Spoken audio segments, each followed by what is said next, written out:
The fluorescent lights of Meridian Heights Academy witness her daily humiliation. Students mock her scars. Teachers whisper about her incompetence. For 6 weeks, the quiet literature teacher endures their cruelty without raising her voice above a whisper. They mistake her silence for weakness. They laugh at her restraint. Then comes the moment that changes everything, when 2 words crackle over the school intercom, freezing every mocking smile in that classroom. In an instant, her students learn that the woman they tormented commanded elite soldiers through gunfire while they were still learning to read. From which city in the world are you watching this video today? If this story intrigues you, please consider subscribing. We share stories of extraordinary people hiding in plain sight every week. At Meridian Heights Academy, Miss Lysithea Devereaux arrives on a rainy November morning, her slight limp more pronounced in the damp weather. She navigates the bustling hallways like a ghost, students unconsciously parting around her without acknowledgement. The jagged scar tracing from her left ear down her neck catches glinting fluorescent light as she tucks an errant strand of hair behind her ear. She pauses at her classroom door, taking a moment to compose herself before entering what has become a daily battlefield, though not the kind she once knew. Room 217, AP Literature, 3rd period. 6 weeks into the semester, and already a silent war of attrition. Inside, chaos reigns as it does every morning. Wren Blackwood, the poised student council president with perfect caramel highlights and calculated ambition, holds court at the back of the room. 4 other students cluster around her desk, laughing at something on her phone. Callaway Parker balances precariously on his chair's back legs, loudly complaining about the previous night's reading assignment. Hemingway is just some old dead guy writing about fishing, he announces to no one in particular. Who cares if the fish symbolizes his manhood or whatever? Lysithea sets her worn leather messenger bag on the desk and begins writing the day's objectives on the board without turning around, her handwriting precise and measured. Her cardigan is still damp from the rain, clinging slightly to her thin frame. When she finally addresses the class, her voice emerges barely above a whisper. Today we'll be examining the concept of perceived weakness in Hemingway's work. Half the students don't bother lowering their voices. Callaway cups a hand to his ear dramatically. Sorry, miss. D, you're gonna have to speak up. Nobody can hear your mouse voice. Scattered laughter ripples through the room. Lysithea simply waits, face composed, until curiosity about her reaction creates enough silence for her to continue in that same quiet tone. As I was saying, we'll examine how Hemingway uses physical challenges to reveal deeper strength. Please open to page 54. In the front row, Rowan Ellis, teacher's pet in every other class, ostentatiously checks his watch before reluctantly pulling out his book. Only Zephyr Adani, sitting by the window with observant dark eyes, watches Ms. Devereaux with genuine curiosity, noting how she stands with perfect posture despite her limp, how her eyes continuously scan the room in a methodical pattern. The class proceeds with minimal participation. When the bell rings, students rush out without acknowledging their teacher. Lysithea doesn't appear to notice or care, meticulously erasing the board and preparing for 4th period. In the teacher's lounge during lunch, department head Imogen Farrell doesn't bother lowering her voice as Lysithea enters. I've never seen someone so thoroughly unsuited to teaching adolescents, she remarks to the French teacher beside her. Those employment gaps in her file are concerning. Principal Weiland must have been desperate to fill the position. Only Dr. Atticus Pembroke, the school counselor with salt and pepper hair and kind eyes, slides over to make room for Lysithea. Don't mind them, he murmurs. First semester is always rough. Lysithea merely nods, her posture military straight despite her fatigue. When she reaches for her tea, her cardigan sleeve rides up, revealing what appears to be a small tattoo of numbers. Not decorative, but precise, like coordinates. Dr. Pembroke notices but says nothing as Lysithea quickly tugs the sleeve back into place. How are you settling in? He asks quietly. Fine, she replies, voice barely audible over the chatter of the lounge. The students can be challenging, but they'll come around once they get to know you. A ghost of a smile touches her lips. People rarely do get to know me, Doctor. Pembroke, I find it's often better that way. Before he can respond, Vice Principal Danvers strides into the lounge, clapping his hands for attention. Quick reminder about the security drill tomorrow, folks. Standard lockdown procedure, 10:15 a.m. Ms. Devereaux, since you're new, make sure to review the protocol in your faculty handbook. Lysithea nods once, but something flickers across her face. Not confusion or concern, but a brief, calculating assessment that disappears so quickly. Atticus wonders if he imagined it. In the corner of the classroom during sixth period, Zephyr Adani watches as Ms. Devereaux scans the room during silent reading time, her eyes methodically tracking from the windows to the door and back again, a habit too consistent to be random. When Lysithea catches her staring, Zephyr quickly looks down at her book. Later, as students file out, Zephyr lingers, approaching the desk hesitantly. Miss Devereaux? I had a question about the essay assignment. Lysithea looks up, her expression neutral. Yes? I was wondering if we could focus on how survival itself can be an act of defiance. In the novel, I mean. Something shifts in Lysithea's eyes, a spark of genuine interest. That's an insightful angle, Zephyr. I'd be interested to see where you take it. It's the longest sentence Zephyr has heard from her teacher, and for a moment, she thinks she detects a different cadence, a hint of authority that doesn't match the whispered tones. The moment passes. Lysithea returns to grading papers, and Zephyr leaves with a curious backward glance. 1 week later, the harassment has escalated. A social media page titled Whisper Teacher features doctored photos of Lysithea with cruel captions mocking her quiet demeanor and mysterious background. By third period, most students have seen it, phones passed beneath desks with stifled laughter.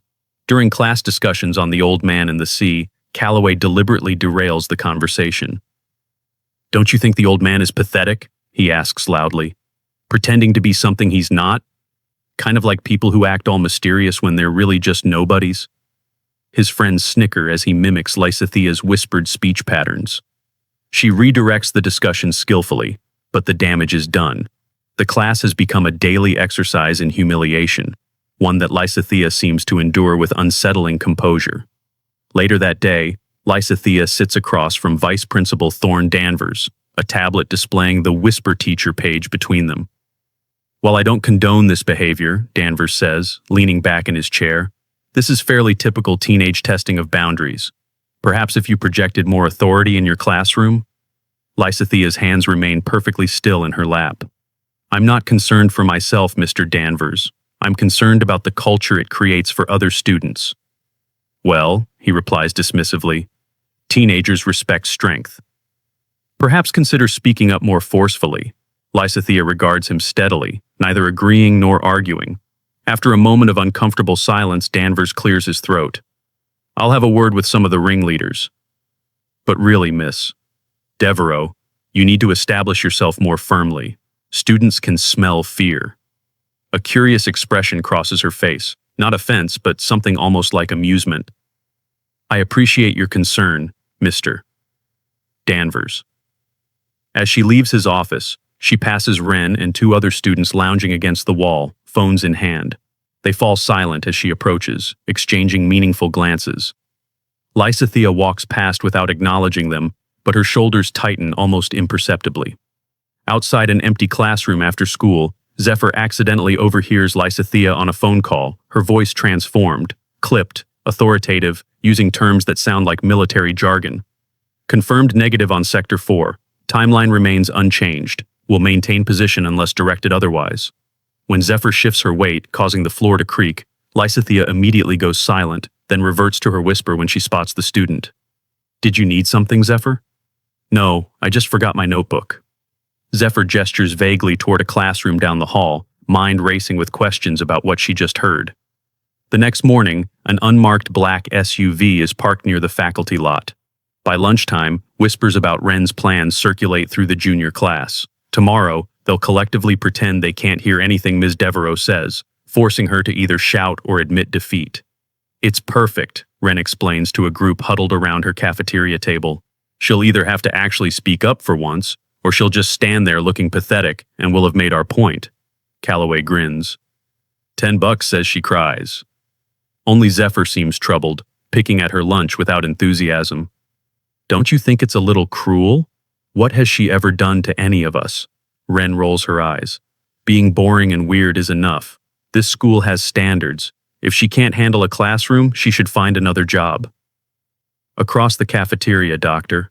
Pembroke watches the huddle of students with concern, having overheard enough to sense trouble brewing. His gaze shifts to Lysithea, sitting alone at the end of the teacher's table, reading a book while she eats. Something about her solitude seems deliberate rather than lonely, as though she prefers the buffer of empty space around her. After school, he catches her in the hallway. Lysathea, I'm a bit concerned about some dynamics I'm noticing with your third period class. She meets his eyes directly. You needn't worry about me, Dr. Pembroke. It's not just about you. Bullying behavior, even directed at teachers, creates a toxic environment for everyone. If you'd like me to intervene? For a moment, something softens in her expression. I appreciate your concern, but I've handled worse. Much worse. Before he can press further, his phone rings.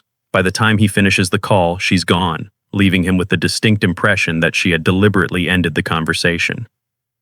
That evening, as darkness falls over the school parking lot, Lysathea is the last teacher to leave. As she walks to her car, her phone buzzes with a text. She reads it, then scans the perimeter of the lot with narrowed eyes before driving away. The planned humiliation begins during 5th period AP Literature the following day. As Lysathea quietly explains the requirements for their upcoming analytical essay, the entire class sits with blank expressions. After her instructions, nobody moves to take notes or ask questions. I'm sorry, did everyone understand the assignment? Lysathea asks, her voice soft as always. Wren raises her hand, face a mask of false concern. Miss Devereaux, I don't think anyone could hear you. Maybe you could try again? Louder this time? Several students suppress laughter. Lysathea simply repeats her instructions, voice unchanged. Wren stands, tossing her hair over one shoulder. Let me help, she offers with mock sincerity. Since Ms. Devereaux clearly can't make herself heard, I'll translate. She wants us to write some boring essay about symbolism or whatever. The class erupts in laughter. Lysathea stands perfectly still at the front of the room, watching the scene unfold with unnerving composure. The classroom door is partially open, and in the hallway beyond, Dr. Pembroke pauses, witnessing the scene with growing concern. Calloway, emboldened by the laughter, steps forward from his desk. He gestures toward Lysathea's neck. Hey, miss. D, just curious. Did whatever accident messed up your face also take your voice? Is that why you never actually teach us anything? The room goes suddenly, completely silent. Even Wren looks uncomfortable at the cruelty. Dr. Pembroke steps forward to intervene, but freezes as the school's intercom system crackles to life. A deep, authoritative male voice fills the room. Nightshade Protocol 7, immediate extraction. The change is instantaneous. Lysathea's entire demeanor transforms. Her stance widens slightly, shoulders squared, chin lifted. The softness in her eyes hardens to sharp focus. Without speaking, she moves with fluid precision to her desk, retrieving a small device from a hidden compartment that none of the students had ever noticed before. The classroom door opens fully. 2 uniformed military officers enter, immediately standing at attention. The ranking officer, Commander Elias Thorne, with medals gleaming on his chest, salutes her formally. Colonel Devereaux, he says, his voice resonant with respect. Your presence is required immediately. The second officer hands her a sealed envelope. She breaks the seal, scans the contents, then nods once. The students sit in shocked silence. Wren has dropped back into her seat. Calloway steps backward, knocking over a desk with a loud clatter that makes several students jump. Commander Thorne turns briefly to address the class.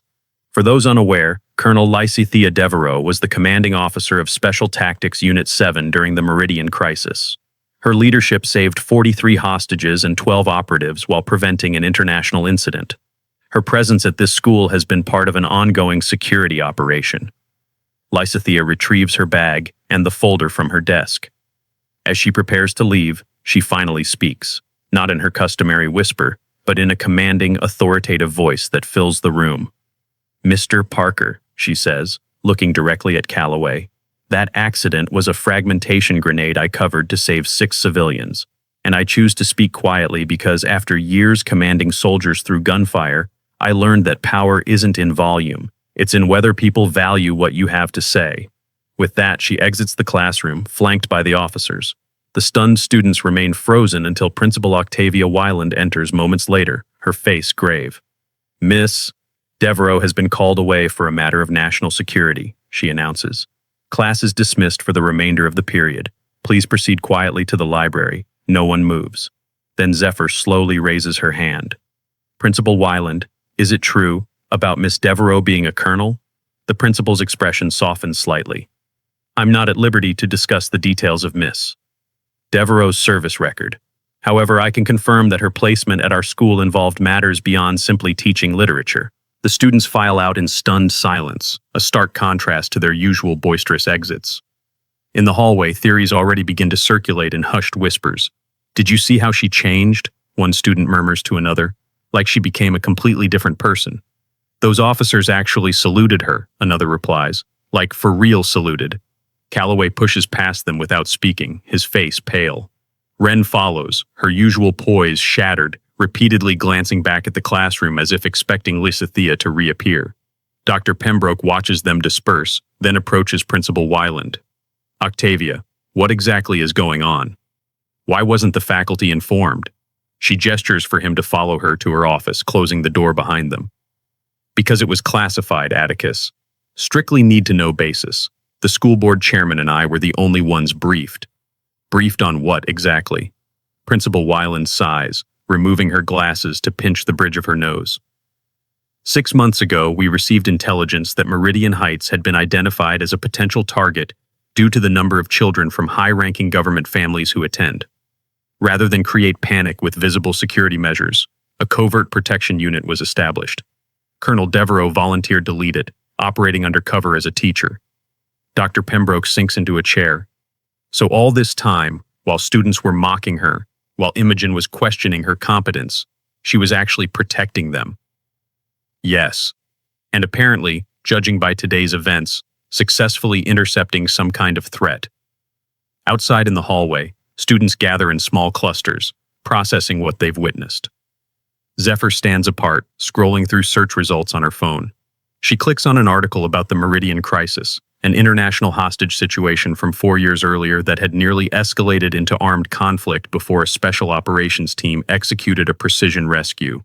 Details are sparse, most information still classified, but one photograph shows the team's commander being awarded a Medal of Honor, face obscured for security reasons. Only the eyes are visible, but Zephyr recognizes them immediately. The same eyes that had watched their classroom with such careful attention, day after day. By the end of the school day, the story has spread to every corner of Meridian Heights. Students who had never been in Lysithea's class claim to have always sensed something special about her. Teachers who had dismissed her now speak of her with newfound respect. In the faculty parking lot, Imogen Farrell approaches Vice Principal Danvers as he's getting into his car. Did you know? About Devereaux? He shakes his head, looking distinctly uncomfortable. Principal Wyland just briefed me. Apparently, Devereaux has been running a security team right under our noses. Those employment gaps in her file, classified operations in at least 4 countries. And I told her she lacked authority, Imogen murmurs, face flushing. I actually lectured a decorated military commander about classroom management. The following morning, an all-school assembly is called. Principal Wyland stands at the podium, her usually warm demeanor now solemn. As many of you have now heard, Ms. Devereaux's identity was classified. She was placed at Meridian Heights as part of a security arrangement following credible threats against children of several government officials who attend our school. While I cannot share specifics, I can tell you that her presence here likely prevented a serious security incident. Whispers ripple through the auditorium. In the back row, Zephyr sits with her laptop open, having discovered more news articles about the Meridian Crisis. She zooms in on a partially redacted photo showing a female commander leading the extraction. Only the eyes are visible through tactical gear, but they're unmistakably Lysithea's. Moving forward, Principal Wyland continues, we will have additional security personnel on campus, though they will be largely unobtrusive. Classes will continue as scheduled. Mr. Holloway will be taking over Miss Devereaux's literature classes for the time being. After the assembly, students cluster in the hallways, trading theories and fragments of information gleaned from various sources. My dad works at the Pentagon, one sophomore claims. He says Colonel Devereaux once took out 3 enemy combatants with just a tactical pen. I heard she was undercover here because someone was targeting students, another adds. Calloway pushes through the crowds without engaging, his usual swagger absent. He finds an empty classroom and slumps into a desk, replaying his own cruel words in his mind. The look in Lysithea's eyes when she finally spoke to him directly haunts him, not anger or triumph, but a kind of weary resignation, as if his behavior was merely one more predictable disappointment in a long line of human failures she'd witnessed. That afternoon, Dr. Pembroke hosts a discussion circle for students from Lysithea's classes. The room is subdued, the usual teenage bravado absent. "I thought she was just weak," one student admits quietly. "I never imagined she was like a hero or something." Ren sits with her hands tightly clasped, tears threatening. "We were horrible to her. She just took it, day after day, never fighting back." "That's what real strength looks like, Doctor," Pembroke says gently. "The ability to endure without needing to prove yourself." Calloway sits at the edge of the circle, silent and withdrawn. When Dr. Pembroke calls on him, he simply shakes his head, unable to articulate the shame visible on his face. Zephyr, who has been quiet throughout the session, finally speaks up. "I noticed things about her. The way she always positioned herself where she could see the door and windows, how she scanned the room constantly. I thought maybe she had anxiety or something, but she was assessing threats, wasn't she?" Dr. Pembroke nods. "Sometimes the quietest people in the room are the ones most worth listening to. It's a lesson I hope we all take away from this experience." By the end of the week, the Whisper Teacher page has disappeared. In its place, students have started a project researching the Meridian Crisis and the history of women in military leadership roles, pinning their findings to the bulletin board outside Lysithea's former classroom. Ren approaches Dr. Pembroke after school on Friday, her usual confidence replaced by genuine remorse. "Do you think she'll ever come back?" "I'd like to apologize." "I don't know," he answers honestly, "but I think the best apology would be learning from this experience." She nods, then hesitates. "It's weird, but I keep thinking about something. That day when the officers came, she didn't seem surprised. It was like she was expecting it, like she knew something was going to happen." Dr. Pembroke considers this. Perhaps she did. That's what makes a good commander, anticipating what others don't see coming. In the days that follow, subtle changes occur throughout the school. Students are more respectful to substitute teachers. Faculty meetings include discussions about recognizing and addressing bullying behaviors, even when directed at adults. The administration implements a new program focused on empathy and recognizing hidden strengths in others. 2 weeks after Lysithea's departure, Calloway stays after class to help Mr. Holloway, the substitute teacher, rearrange desks for a discussion group. As they work, Calloway finally gives voice to the question that has been haunting him. "Do you think she hates us?" "Miss Devereaux, I mean." Mr. Holloway considers this. "From what I understand about Colonel Devereaux, she's not someone who wastes energy on hatred. She assesses situations, makes decisions, and moves forward. But we were awful to her. I was awful to her." "Then perhaps that's something to address if you ever get the chance." Calloway nods slowly. "Yeah, maybe." That weekend, Principal Weiland receives a phone call that she immediately relays to the faculty via email. Colonel Devereaux's security operation has been completed successfully. The threat to Meridian Heights has been neutralized. And against all expectations, she is requested to return to her teaching position once she recovers from an injury sustained during the operation. The news spreads quickly through student text chains and social media. Opinions are divided. Some students are eager for her return, fascinated by her dual identity. Others, particularly those who participated in the bullying, are apprehensive about facing her. Zephyr takes it upon herself to organize a welcome committee, recruiting students to prepare the classroom for Lysithea's return. They replace the satirical posters that once adorned the walls with thoughtful analyses of literary works. The whiteboard, previously defaced with crude drawings, now displays a quote from Hemingway: "Courage is grace under pressure." 3 weeks after her departure, on a clear Monday morning, whispers spread through the hallways. Miss Devereaux, Colonel Devereaux, has returned. Students crane their necks trying to catch a glimpse of her as she makes her way to her classroom, now walking with a cane but with the same perfect posture, the same careful scanning of her surroundings. The third period class files in nervously, taking their seats with uncharacteristic promptness. Ren sits straight in her chair, a formal letter of apology hidden in her notebook. Calloway keeps his eyes fixed on his desk. Zephyr watches the door with quiet anticipation. When Lysithea enters, the room falls silent. She makes her way to the front, places her bag on the desk, and surveys the faces before her. For a long moment, no one speaks. Lysathea stands at the front of the classroom, her posture impeccable despite the cane supporting her right side. The silence stretches as students shift uncomfortably in their seats, uncertain how to react to her return. "Good morning," she says, her voice still quiet but carrying a clear authority that fills the room. "Mr. Holloway tells me you've made excellent progress on your analysis of symbolism in modern literature." She turns to write on the board, and several students notice a new scar peeking from beneath her collar, fresher than the one they had mockingly discussed weeks earlier. When she turns back, her expression remains professional, betraying neither resentment nor triumph. Today we'll be discussing how authors use characters who are misjudged or underestimated as narrative devices. Please open your books to Chapter 7. The class proceeds with a strange new energy. Students who had never participated now raise their hands, while former troublemakers sit in contemplative silence. When Lysathea asks a question about the protagonist's hidden strengths, Wren is the first to volunteer an answer, her voice earnest and thoughtful.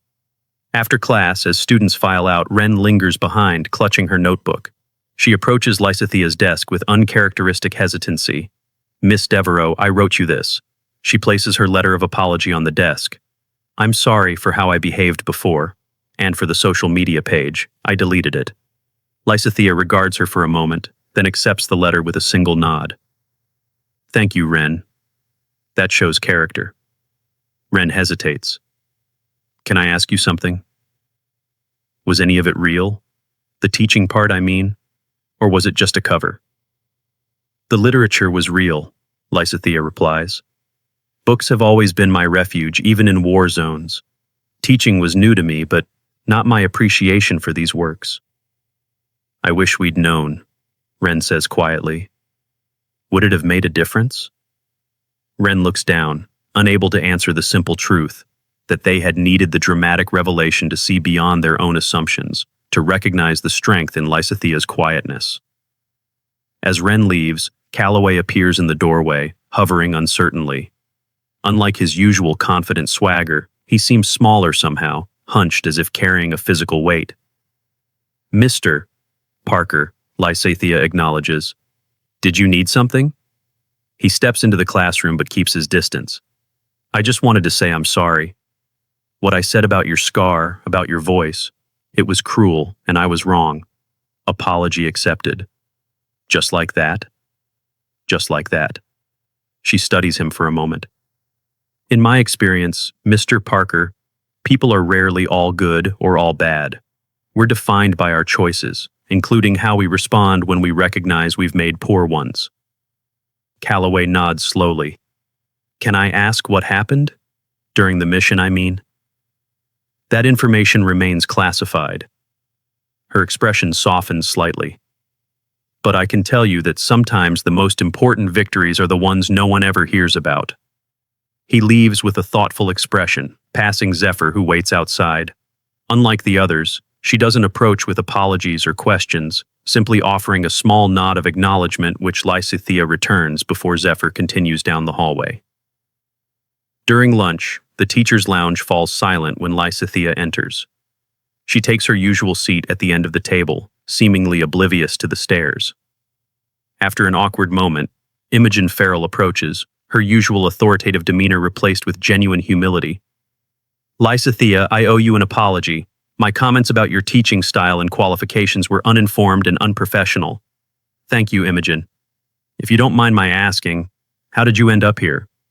Surely there were more important positions for someone with your background." Lysathea considers the question before answering. "Important is relative. The safety of young people has always been a priority in my operations. When intelligence indicated potential threats to students here, taking the teaching position allowed me to maintain surveillance while establishing a presence that wouldn't alarm potential perpetrators."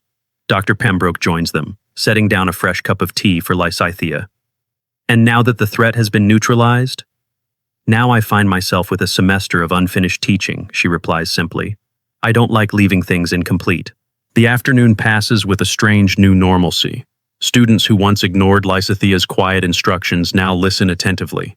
Teachers who had dismissed her now seek her input during departmental meetings. Vice Principal Danvers, who had lectured her about authority, now defers to her opinion on school security protocols. After school, Principal Wyland calls Lysithea into her office. Commander Thorne is there, still in uniform, standing when she enters. "Colonel," he says with a nod, less formal than his previous salute but still respectful. "Commander," she returns the greeting. "I trust everything has been resolved satisfactorily?" "Yes. The cell has been dismantled, all members in custody. Your intelligence was, as always, impeccable." Principal Wyland gestures for Lysithea to sit. "We've received official notification that your secondment to civilian status is now permanent, should you wish to accept it. Your military pension and benefits remain intact, but you're no longer subject to recall. The choice to stay or leave Meridian Heights is entirely yours." Lysithea absorbs this information with characteristic composure. "And my team? Reassigned according to their preferences," Commander Thorne confirms. "Sergeant Rivera asked me to convey his particular gratitude for your recommendation. He's been promoted to lead the new Preventative Intelligence Division." A small smile touches Lysithea's lips. He'll excel there. After Commander Thorne leaves, Principal Wyland studies Lysithea with new understanding. "When we first arranged this placement, I had reservations about having military personnel undercover in an educational environment. I worried about conflicting priorities. Understandable concerns. But I see now that I misjudged you as badly as the students did. Your priority was always their safety, even when they treated you abominably. Children test boundaries. It's part of their development." Lysithea's expression remains neutral, but her fingers tighten slightly around her cane. "Though I admit Mr. Parker's comments about my scars were particularly ill-timed, given I'd received this new one just 2 nights earlier." She gestures to her leg, explaining the cane. Principal Wyland's eyes widen. "You were actively conducting operations while teaching full-time?" "Education was my cover, not my distraction. Both responsibilities received my full attention during their allocated hours." As Lysithea leaves the office, she encounters Zephyr waiting in the hallway, leaning against the wall with her ever-present notebook. "You knew, didn't you?" Lysithea asks, surprising the girl. "You suspected something before the announcement," Zephyr nods. "Not specifics. Just that you were different from what everyone thought. The way you watched rooms, checked exits. My aunt was in the military. She does the same thing. Observant. That's a valuable skill." "Is that why you became a soldier? Because you notice things others don't?" Lysithea considers this as they walk slowly down the empty hallway. "I became a soldier because I believed in protection without glory. Most important work happens without applause. Like teaching," Zephyr suggests. "Perhaps, though teaching has proven more challenging in some ways. Because students can be cruel? Because with soldiers, I never doubted the value of what I was teaching them. The stakes were always clear. Here, I sometimes wonder if literature matters to these students in a world of immediate gratification." Zephyr stops walking, suddenly earnest. "It matters. Maybe not to everyone right away, but it mattered to me, even before I knew who you really were. The way you talked about finding strength in subtle moments, about quiet courage, that was real teaching." Lysithea studies her with new appreciation. "Thank you, Zephyr. That perspective helps." They part ways at the school entrance, Zephyr heading toward the bus loop, while Lysithea makes her way carefully to the faculty parking lot. As she reaches her car, she notices a small envelope tucked under the windshield wiper. Inside is a handwritten note from Dr. Pembroke. "Faculty gathering at Riverside Cafe, 5 p.m. Your presence requested, not required. No saluting allowed." She allows herself a genuine smile, tucking the note into her pocket. The weeks that follow bring a new rhythm to Meridian Heights. Lysithea's classes become surprisingly popular, with students requesting transfers from other sections. Her teaching style remains quiet, but students now lean forward to catch every word, discovering the power of literature through her subtle guidance. The Whisper Teacher page has been replaced by a student-led project exploring untold stories of service and sacrifice. Ren, seeking redemption through action, leads the initiative, interviewing veterans and first responders about moments when they chose duty over recognition. Even Calloway finds a new direction, joining the school's peer mediation program after a long conversation with Dr. Pembroke about strength, vulnerability, and redefining masculinity. 1 month after her return, Lysathea arrives at school to find her classroom transformed. The bulletin board outside displays a carefully researched timeline of the Meridian crisis, with respectful recognition of the classified nature of many details. Inside, students have arranged their desks in a circle rather than rows, a silent acknowledgement of their new approach to learning together. As the semester progresses, Lysathea begins to move more easily, relying less on her cane. The physical wound heals faster than the invisible divisions her revelation created, between her military and civilian identities, between the teacher students mocked and the commander they now respect. During a department meeting, Imogen suggests Lysathea might want to develop a special topics course for the spring semester. Perhaps something on literature of conflict and resolution? Given your unique perspective. I'll consider it, Lysathea replies, though I believe I'm still learning how to be an effective teacher first. From what I hear from students, you're already there, Doctor, Pembroke interjects. Enrollment requests for your sections have doubled for next semester. Principal Weiland confirms this with a nod. It seems discovering your background has given students a new appreciation for your teaching methods, though I hope they're not just signing up hoping for classified war stories. If they are, they'll be disappointed, Lysathea says with the ghost of a smile. I save those for faculty meetings. The light moment breaks the lingering tension that has surrounded her since her return. Later, in the teacher's lounge, conversations flow more naturally as colleagues finally begin to see beyond her military identity to the thoughtful educator emerging underneath. On the last day before winter break, Lysathea's third-period class presents her with a gift, a first edition of Hemingway's A Farewell to Arms, with a note signed by every student. The gesture catches her off guard, a rare moment when her composure slips to reveal genuine emotion. We know you probably have cooler things than books, Wren explains as class representative, but we wanted to thank you for coming back. For giving us a second chance we didn't deserve. Second chances are rarely about deserving, Lysathea responds, carefully holding the book. They're about potential. What matters is what you do with them. After school, she finds Zephyr waiting by her car again. The girl has gradually become a quiet ally, neither seeking nor offering friendship in conventional terms, but providing something Lysathea values more, honest perspective without agenda. Will you come back after break? Zephyr asks directly. Or is this temporary? I've submitted my contract renewal for the full academic year, Lysathea confirms. Barring unforeseen circumstances, I'll be here. Zephyr nods, satisfied. Good. Most teachers who talk about literature just repeat what the study guides say. You actually make us think about why these stories matter. That's the highest compliment I could receive. As Zephyr walks away, Lysathea carefully places her book and end-of-term papers into her car. Her phone buzzes with a text from an encrypted number, a check-in from Commander Thorne, maintaining their professional connection despite her transition to civilian life. She responds with the agreed-upon all-clear code, then silences the phone. The school has emptied quickly on this last day before vacation, hallways quiet and darkening as winter sunset approaches early. Lysathea makes one final walk through her classroom, straightening desks and erasing the board. On the corner of her desk sits a small stack of unsolicited essays, Calloway's on top, titled Redefining Strength in Modern Society. She places it in her bag to read over break, alongside the others. The classroom that was once a battlefield of humiliation now feels like something else entirely. Not quite a sanctuary, but a space of potential, of second chances. That evening, as Lysathea prepares to leave the empty school, she pauses at her classroom door, looking back at the space that has witnessed both cruelty and redemption. Her phone buzzes with a final text for the day, a secure message displaying only, "Nightshade, stand down, mission complete." She pockets the phone, turns off the light, and walks with measured steps down the quiet hallway. A woman who has commanded in both war and peace, who has taught her most important lesson without raising her voice.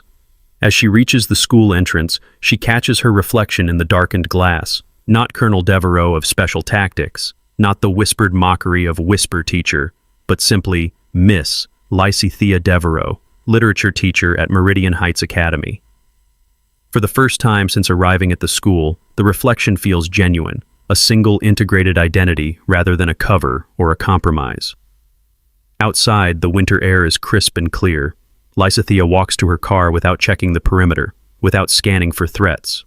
Tomorrow will require vigilance again. Old habits of survival never truly fade. But for this moment, she allows herself the simple pleasure of completion, of a mission fulfilled and a new one beginning. In her car, she places the ceremonial challenge coin she's carried through every deployment onto the dashboard, a reminder of the woman she was. Then she starts the engine and drives away from Meridian Heights, toward the future she's chosen rather than the one assigned to her. And in classrooms throughout the school, her influence remains, in students who listen more carefully to quiet voices, in colleagues who look beyond first impressions, in a community learning that true strength often comes disguised as gentleness, and that the most powerful people in any room are rarely the loudest.